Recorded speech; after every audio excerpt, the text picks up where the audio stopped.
Okay, so if you're a US American, you're gonna run into this issue when you're trying to move abroad or when you're trying to move to Europe. And I'm also including Switzerland, and I know what I'm talking about because I've lived in Switzerland before for 5 years. And, I am from Austria, so I know the laws here too. And I'm married to a US American and have been for almost 18 years. I have kids that have dual citizenship. And so let me talk to you. You're gonna run into an issue when it comes to trying to open up any type of bank accounts, trying to do any types of investments, etc. You have to, as a US American or as someone that's a green card holder or tied in other ways to America, you have to jump through so many hoops in Europe in order to open up a bank account or anything else.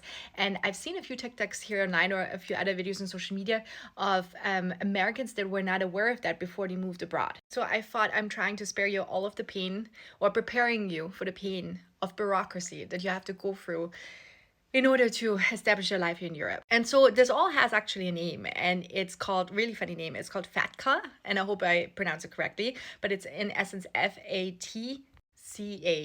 And that essentially is an acronym and stands for the Foreign Account Tax Compliancy Act.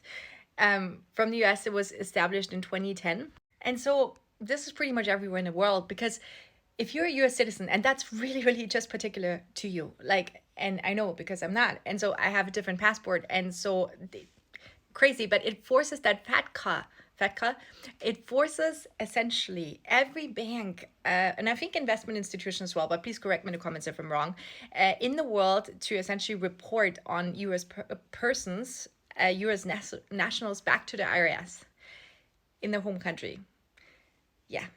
And if a bank does not comply with this and the IRS finds out about it, they're going to slap that bank, regardless of where they are in the world, with a 30% withholding tax. Or I should say, on US source transactions, of course. So you know why this creates hoops? You can probably already envision it. It's because every bank now has to go through and sign a whole lot more paperwork in order to take on an US American client and deal with them. Lawyers and auditors have to especially check the forms if they have US clients in that bank. And to be honest, and we've had that before, if you're trying to open up an account or something like that as a US American at smaller banks, then they are going to turn you away because they're just simply not going to make as much money from you, and the administrative cost in order to deal with you, to be honest, is way higher than they want to deal with. So they're going to turn you away, and they have every right to turn you away, and that happened to us before as well. So you probably have a better shot at going to big, large banks, right? Which, to be honest, would be probably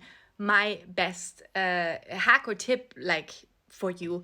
And it kind of sucks at the same time, because just like in America or in the USA, and I've lived there also for 13 years, sometimes the smaller banks, they give you better rates, right? You can kind of talk with them more. Sometimes you can finagle better interest rates, whatever it might be, right? But if you go to those big giant corporation banks, you're like a tiny fish in the ocean, and they don't really care about you, but they're gonna take you on because you do have the extra money to kind of deal with that, and they're used to it. And to be honest, obviously the IRS is aggressive because America needs its money. As we all know, not just America, of course, sorry, but they're aggressive, and the banks know that, and they're pretty much worried about it, or just annoyed by it, concerned by it, whatever you want to call it.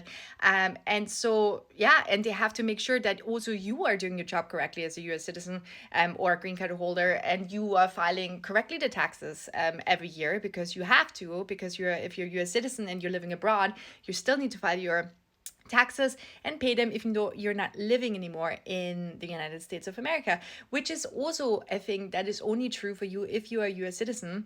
And I don't know if you're aware of that, but just something to point out as well, because it's double the work, double the headache, just something to be prepared for. And one thing that honestly annoyed me the most, while I was able to have access in Switzerland to certain types of investment accounts, ETFs, whatever it might be, right? Packages, there's so much crap. But my kids, right, because they have dual citizenship, they were not allowed to have access to those. And then you have to think about something, if you're really living, and that's why I so intergenerational or cross-border generational wealth building right now. So if this is you as well and you're interested, follow this account. I'm gonna post a whole lot more on that.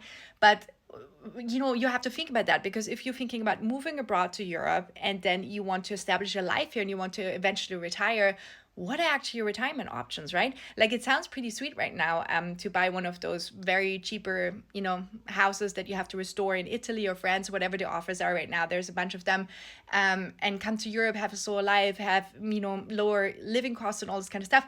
But then what are you going to do if you retire? Like, how is your life going to look like? What are your investment options? And I think that's something that you want to really be looking at as well. And, because otherwise you're stuck with just vanilla options like my husband was, and that's not going to cut it.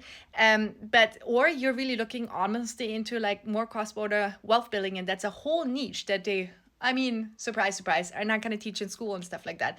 Can you tell I've gotten a little bit cynical? But it's just interesting, and it's important to know, and especially if you have kids and they have dual citizenship, if you and your partner are from different countries, I think it's so important to learn all of those things. And yeah, check it out. Fatca. Interesting name, more. Follow for more.